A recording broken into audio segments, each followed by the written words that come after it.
കളിമണ്ണ് കൊണ്ട് നിർമ്മിച്ച് വിവിധ നിറങ്ങളിൽ കുറിതൊട്ട് ഏറെ ആകർഷണീയതയുള്ള മൺകലങ്ങൾ. ഇതാണ് കാസർഗോഡ് കാഞ്ഞങ്ങാട്ടെ എരിക്കുളത്ത് നിന്നും വിപണിയിലെത്തുന്ന കണിക്കലങ്ങൾ. കഴിഞ്ഞ കുറേ വർഷങ്ങളായി കാസർഗോഡ് കണ്ണൂർ ജില്ലയുടെ വിഷുവിപണിയിൽ വൻ ഡിമാൻഡാണ് എരിക്കുളത്തെ കണിക്കലങ്ങൾക്ക്.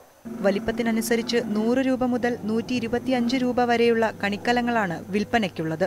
എല്ലാ വർഷത്തേക്കാളും കൂടുതൽ ഈ വിഷു ചട്ടി ഇപ്പോൾ ഈ പ്രാവശ്യം വിറ്റഴിച്ചിട്ടുണ്ട്. വിപണിയിൽ നല്ല വിലയും കിട്ടി. ഒരു ചട്ടിക്ക് 100 രൂപ പ്രകാരമാണ് കൊടുക്കുന്നത്. എങ്കിൽ 150 രൂപ പ്രകാരം വരെ ഞങ്ങൾക്ക് വില കിട്ടിയിട്ടുണ്ട്. ഏറ്റവും നല്ല രീതിയിൽ ഈ വിഷുവിൻ്റെ ചട്ടി ഉപയോഗത്തിനായി പോകുന്നുണ്ട്. മൺപാത്രങ്ങൾക്ക് പൊതുവിൽ ചിലവ് കുറഞ്ഞതിനാൽ എരിക്കുളത്തെ മൺപാത്ര നിർമ്മാണ തൊഴിലാളികളുടെ 200-ലധികം കുടുംബങ്ങൾക്ക് ഏറെ പ്രതീക്ഷയുള്ളതും വിഷുവിപണിയിലാണ്. കലങ്ങൾ ഏറെ ചിലവാകുക വിഷു സീസണിലാണെന്നും തൊഴിലാളികൾ പറയുന്നു. കഴിഞ്ഞ വിഷുക്കാലത്ത് എരിക്കുള വയലിൽ നിന്നും ശേഖരിച്ച കളിമണ്ണ് ഉപയോഗിച്ചാണ് കണിക്കലങ്ങൾ നിർമ്മിക്കുന്നത്. ന്യൂസ് 18 കാസർഗോഡ്.